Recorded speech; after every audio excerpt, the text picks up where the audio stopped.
Hello दोस्तों, जय मसीह की Bible story audio Hindi channel में आप सभी का स्वागत है। आज हम पवित्र शास्त्र बाइबल के एक नए ऑडियो स्टोरी से जानेंगे।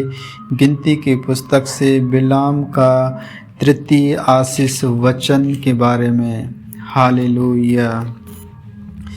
यह देखकर कि यहोवा इज़राइल को आशीष ही दिलाना चाहता है, बिलाम पहले के समान सुकन देखने को ना गया, परंतु अपना मुंह जंगल की ओर कर लिया। और बिलाम ने आंखें उठाई और इज़राइलियों को अपने गोत्र गोत्र के अनुसार बसे हुए देखा, और परमेश्वर का आत्मा उस पर उतरा।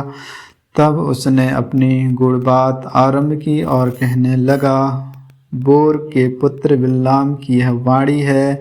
जिस पुरुष की आंखें बंद थी उसी की यह वाणी है। ईश्वर के वचनों का सुनने वाला जो दंडवत में पड़ा हुआ खुली हुई आंखों से सर्वशक्तिमान का दर्शन पाता है, उसी की यह वाणी है कि हे याकूब तेरे डेरे और हे इज़राइल तेरे निवास स्थान क्या ही मनभावने हैं। वे तो घाटियों के समान और नदी के तट की वाटिकियों के समान ऐसे फैले हुए हैं जैसे कि यहोवा के लगाए हुए अंगर के वृक्ष और जल के निकट के देवदारू, और उसके घड़ों के जल उमड़ करेगा और उसका बीज बहुत से जल भरे खेतों में पड़ेगा, और उसका राजा आगान से भी महान होगा और उसका राज्य बढ़ता ही जाएगा।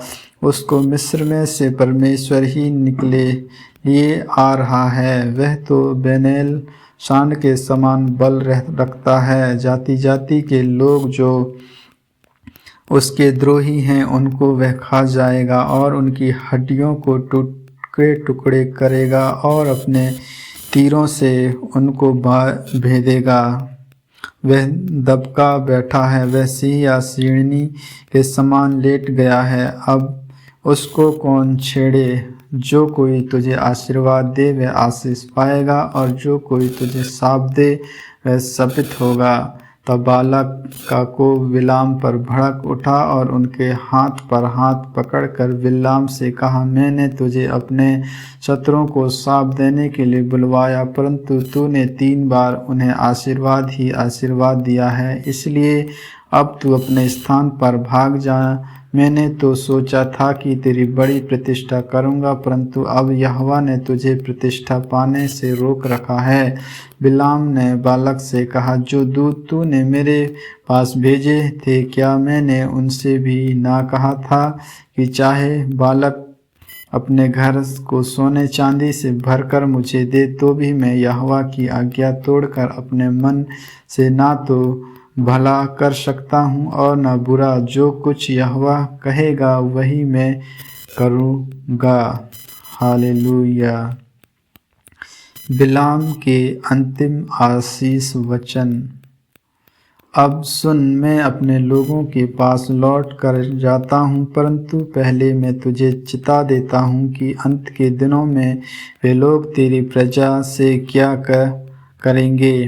फिर वे अपनी गुड़बात आरंभ करके कहने लगा, बोर के पुत्र बिलाम की यह वाणी है। जिस पुरुष की आंखें बंद थी उसी की यह वाणी है। ईश्वर के वचनों का सुनने वाला और परम प्रधान की ज्ञान का जानने वाला, जो दंडवत में पड़ा हुआ खुली हुई आँखों से सर्वशक्तिमान का दर्शन पाता हूँ, उसी की यह वाणी है। मैं उसको देखूंगा तो सही, परंतु अभी नहीं। मैं उनको निहारूंगा तो सही, परंतु समीप होके नहीं। याकूब में से एक तारा उदय होगा और इज़राइल में से एक राज्य दंड उठेगा, जो मोआब की सीमाओं को चूर कर देगा और सब दंगा करने वालों को गिरा देगा। तब एदोम और सीयर भी, जो उसके शत्रु हैं, दोनों उसके वंश में पड़ेंगे, और इज़राइल वीरता दिखाता जाएगा, और याकूब ही में से एक अधिपति आएगा जो प्रभुता करेगा और नगर में से बचे हुओं का भी सत्यानाश करेगा। फिर उसने अमलेक पर दृष्टि करके अपनी गुड़बात आरंभ की और कहने लगा, अमलेक अन्य जातियों में श्रेष्ठ तो था, परंतु उसका अंत विनाश ही है।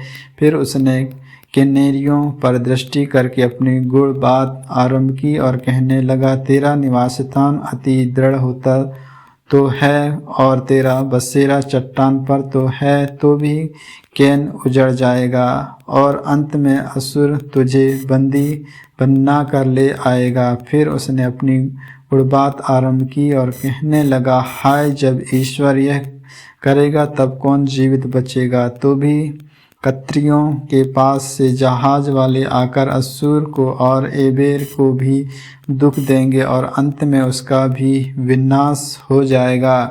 तब बिलाम चल दिया और अपने स्थान पर लौट गया और बालक ने भी अपना मार्ग लिया। आमीन आमीन। परमेश्वर इन वचनों को सुनने के द्वारा आप सबों को आशीष दे। आगे के और भी ऑडियो स्टोरी सुनने के लिए Bible story audio Hindi channel को लाइक, सब्सक्राइब और बेल आइकन को दबाएं। सभी प्रिय भाई बहनों को जय मसीह की।